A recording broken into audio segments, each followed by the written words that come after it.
Nobody's ready for us. I have to return fucking heel. Fucking mindless consumer. I don't know how I could live with myself if I had everything and gave the man nothing. What a selfish, don't like the language, better the fucking show is unless I fucking swear.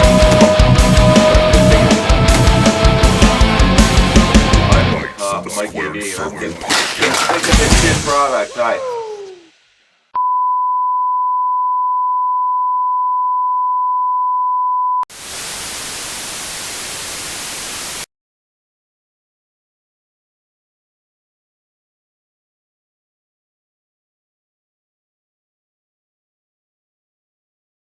I'm Mike AD, and this is This Month in Wrestling, March edition. March is that necessary period of time when we build up feuds to a fever pitch so they can climax at Wrestlemania. Stop. Nah, that's not it. We have 2 weeks to build another superfluous pay-per-view, and then 2 weeks later we do the big show. Who put this schedule together? A senile old man? No comment. Let's get on with it, because this was painful. So, after the cataclysm that was the Miz's title win at Elimination Chamber, he puts his title on the line against Bobby Lashley, and to no one's surprise, Lashley taps him out. This was a well-deserved title for Lashley, but what took so long? How did he not win this title before now? 2 words, John Cena. Now he's got a kick-ass entrance, a well-dressed entourage, and everyone has got gold. This faction is looking tight. We'll get back to that. McIntyre is busy with Sheamus.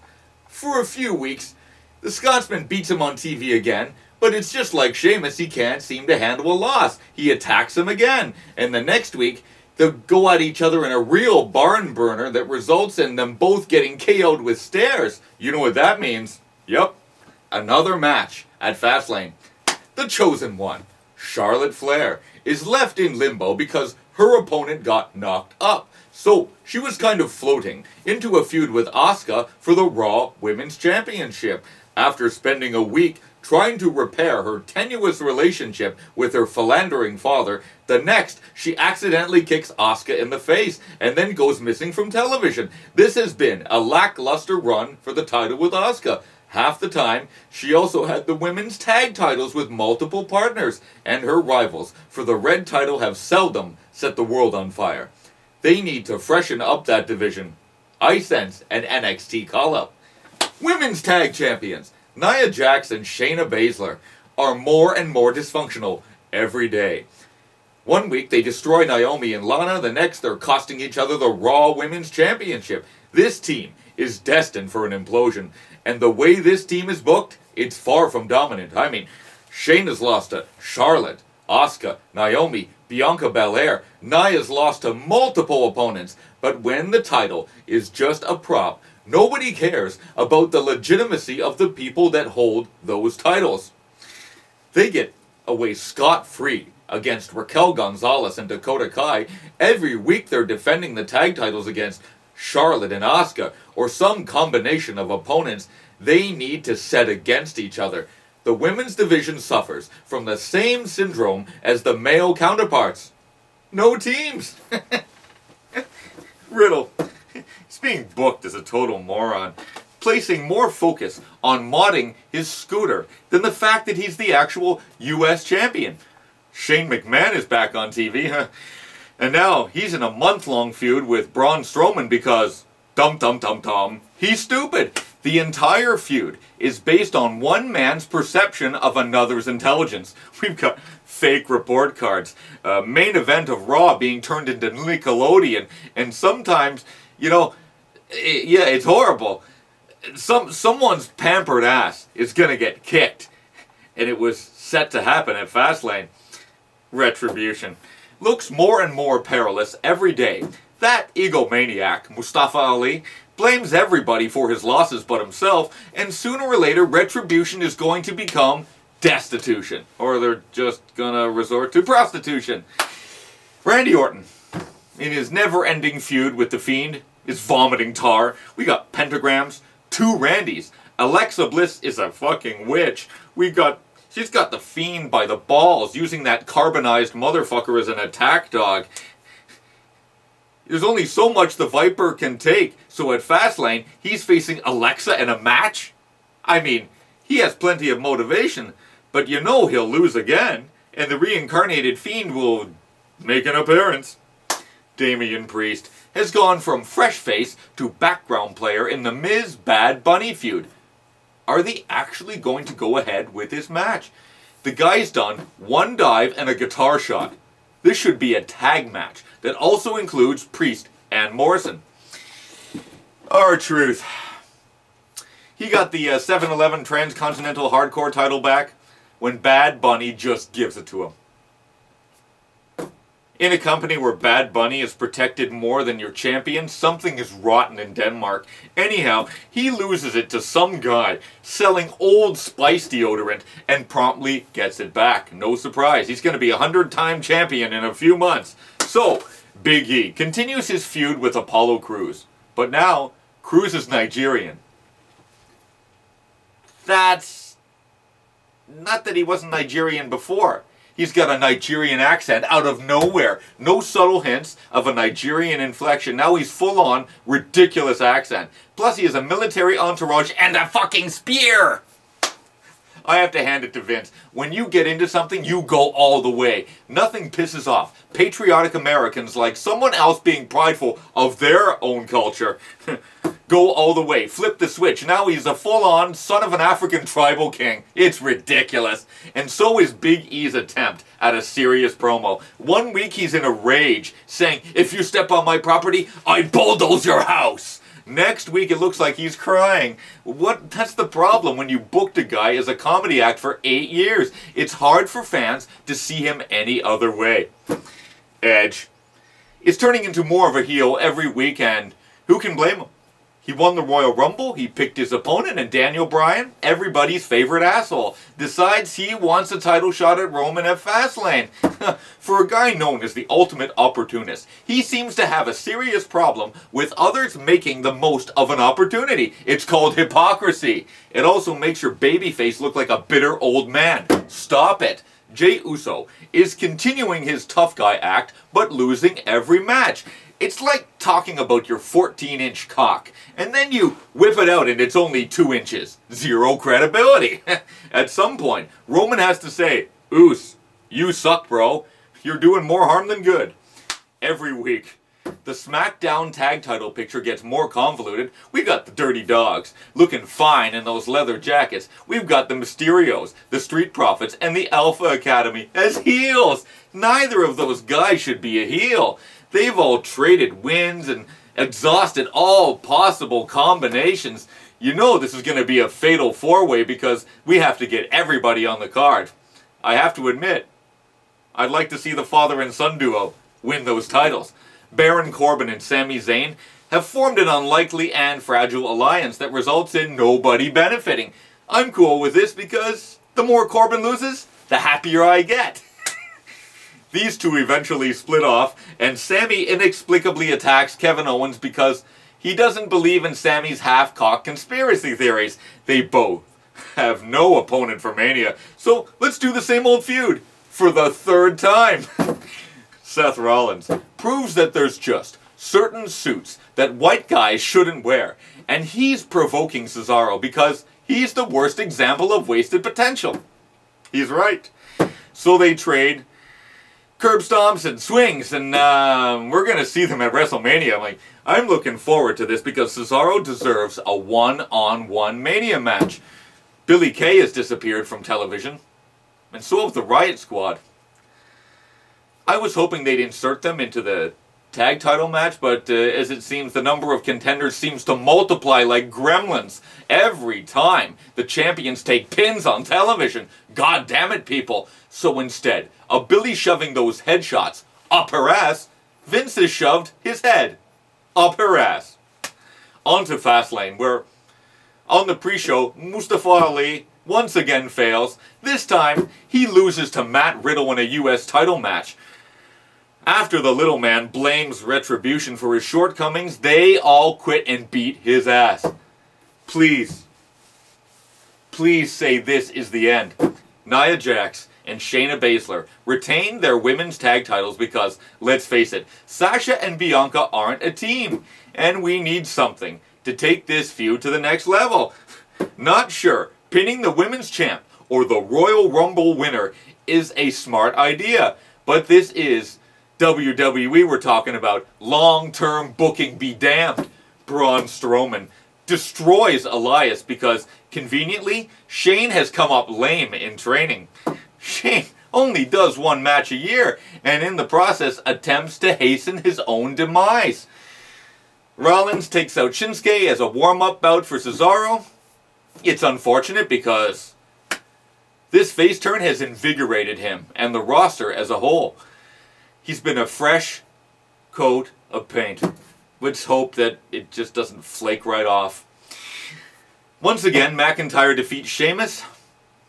They had a hellacious fight. They fought through the tables, over the barricades. We shall never surrender! Through the LCD screens. They shed blood, and this was one hell of a match. Alexa Bliss straddled Randy Orton after a shitload of witchcraft, and a returning Bray Wyatt laid waste to the Viper.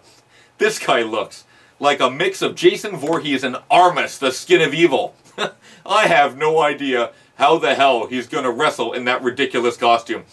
It looks like he emerged out of a sarcophagus and rolled around in the La Brea tar pits. WrestleMania, it's happening. I just don't see this being any good. And Daniel Bryan had a great match with Roman Reigns, and Edge was the special enforcer. This is a hellacious affair with plenty of interference, ref bumps, chair shots. Roman taps out, but the ref doesn't see. Eventually, Bryan hits Edge. Edge gets pissed off, hits everyone with a chair, and Roman sneaks away with the Universal title. It's not over yet. Are you ready? We have 2 weeks to go. Time to put your WrestleMania card together. Because we didn't do it before. Alright, the tag champs are looking dapper, but don't blink, because Cedric and Shelton inexplicably dropped the tag titles to the New Day on Raw. Within a week, AJ and Bubba Smith challenged them for the titles. That's it. No number one contenders match? No rematch? Fuck it. Put that real green ho-ho giant guy in the ring for his first match at WrestleMania. No pressure, right? So, a few weeks later, the Hurt Business comes out and just fires Cedric and Benjamin and breaks up the Hurt Business because they achieved their aim to get one guy over. Who cares if you sacrifice a few guys? You never wanted to push them in the first place. You literally made two guys that weren't relevant. What a waste. So Lashley kicks the shit out of Shelton. Next week he'll destroy Cedric and back to catering with you. Son of a bitch. Well, now that Drew is done with Sheamus, he's automatically the number one contender. Wait, how does that work? Some divine decree? You know, like a no-holds-barred match with some stakes would have been a shitload better. Oh well, fuck the fans. Well, Sheamus' disappointment didn't last long because he attacks Riddle from behind. This guy's delivering more back shots than a porn star. The next week, he beats Riddle clean, and guess what? He gets a Mania match for the US title. Lazy booking, WWE style. On to the women's division. I mean, Asuka has no Mania opponent because Charlotte gets COVID. Then her blood tests come back that she's pregnant. But she's not. So now she's off the WrestleMania poster. She has no match, and guess what? Andrade got his release. No 90-day compete. Shows you what they think of him. What a month for the Queen. But don't despair. But who should appear but Rhea Ripley? She comes out to challenge Asuka for the Raw Women's title. And like that, it's on. All you have to do is ask for it. And while I believe this match will be good, the build is a little lackluster. And by the way, next week, they get a tag title shot. Fuck my life. Next week, Charlotte will get reinserted into this match, and I'll have to relocate my TV controller into my flat screen. The whole Daniel Bryan mess has got Edge at the door of the sanitarium. He's pissed that Bryan is stealing his moment. Roman's doing a great job at being a smug, arrogant, self-assured, perpetually disappointed in his help. who seems to fail constantly. I mean, he's the man right now. They wouldn't have dragged this soap opera out if it didn't give a perverse conclusion. So, our suspicions are revealed to be true when Adam Pearce inserts Bryan into the Universal title match, making a triple threat. I mean, let's face it, I don't like how they've done this. Not at all, but the match is going to be a shitload better with Bryan in it. I'll tell you that much. Big E and Apollo Crews are still going at it because, let's be honest, it's the only one that makes sense. Big E versus the Angry Nigerian in a Nigerian drum fight. I have no idea what the fuck that is. Please say he beats Big E and changes the name of the title to the Nigerian Championship. It would be a shame for this ridiculous gimmick to be disposed of so quickly. And now, Sasha's heel antics have started to amp up. They've started slapping each other as much as Reginald has been slapped, and that's a lot. Sasha's the best, and Bianca is the rookie. I hope they give them enough time to show what they can really do. Strowman wants the Golden Child in a steel cage match. You just know he's diving off something. I just want the last few weeks to just jump off Titan Tower into a pile of human wreckage. We've got Lashley putting a bounty on McIntyre, but everyone's a pussy. That is, except Ricochet. After disappearing for several weeks, he's the only guy that has the balls to lose to McIntyre.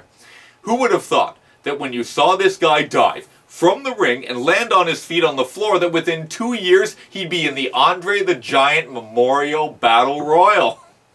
What a bloody waste. Anyhow, King Corbin shows up and tries to take out McIntyre. Not this shit again. Let me guess. Next week, Drew kills the King. Please. Okay. It really seems that they are pushing Tamina and Natalya as some kind of legacy power group. But they're also pushing Dana Brooke and Mandy Rose. Every women's team just in time for early April. If they only push them all year. That would make sense though, so scrap that. Well, sommelier Reginald, after a cup of coffee with Carmella, had an espresso shot with Sasha Banks and got slapped out by both of them. Then landed in the unlikely arms of Nia Jax. May I say something here? I understand that it's wrong to put your hands on a woman. But in today's society, if you're a cisgendered, heteronormative human being with an XY phenotype, you're society's punching bag. So it's completely okay for women to slap men, kick men in the balls, yell insults, and we're supposed to take it. I call bullshit. It's time to go back to the time when Trish Stratus got her fine ass put through a table by the Dudley Boys. You lay your hands on me, you're getting a burning hammer onto solid concrete. Gives new meaning to smack my bitch up. Maybe that's what Reggie should do. That or go homo. And it's good to see less of Sonya Deville. There is a threshold for the number of segments I can tolerate. No more authority figures. In other news, Buddy Murphy is back, and for some reason he's a heel. Again, I rather enjoy nonsensical heel turns, don't you? Especially after the emotional angle of someone losing an eye on TV, his daughter's love life being exposed, one man having had enough and vanquishes him, only to himself be vanquished to catering, and re-emerge the same asshole. Unfortunately, it's not a time machine. You only waste your best years of your career in this company waiting for someone to utilize you properly. Humberto Carrillo is back. Just for long enough to get punked out by Drew McIntyre and head back to catering and have a burrito. Okay. Every time Braun Strowman runs around the ring, they play choo-choo train sound effects. How puerile can this get? In this wrestling show, or Thomas the Tank Engine. You know? Hey, there's 2, there's 4, there's 6, there's 8. Shunting trucks and hauling freight. Smash a fist into the face. This show is a disgrace. Okay, oh, here's another one. How low can the ratings go? This week's Raw has got to blow. Everybody has to know. Vince has got to go. Okay, attention, attention. Still Still missing is Aleister Black, Kalisto, Tucker Knight, Eric the War Machine Experience, and Dabba-Kato. And Keith Lee, where the hell is Keith Lee? You know, someone should call Coca-Cola. Because Sheamus is too white. And there we are. March Madness is over. Now the hard part is finding a new channel to watch Wrestlemania because they took the pay-per-views off the network. Yeah, the channel I pay $15 a month for. Take that $1 billion and shove it right up your ass. Or Naya's ass. Alright. Thanks to one person leaving creative input, no feedback, even negative feedback would be nice, so I can eviscerate you before an audience of 24 souls. I know the show sucks. It's too DIY. My wardrobe is poor. I'm from British stock, so if you think I'm ugly, that's your opinion. Just remember, I'm Fabio compared to Pete Dunne. Still hate the low quality video format? Send me a camera. I'll put it to good use. I'm a charity case. I'm middle class. I have to put tires on a car and a roof on a house. Believe me, there's no gold button within a mile of me. Want to help elevate my show from zero to hero? From the pit to the pinnacle? Smash that button or do whatever you do in your mom's basement. We've just passed over 54 weeks since this pandemic began. Life is not supposed to be a TNA pay-per-view. Just remember, I'm just a security guard. I just observe and report. If you don't like the truth, then you only have yourself to blame. So the next time you say to yourself, I could book a better Wrestlemania card than this, you're probably right. See you in April. Maybe.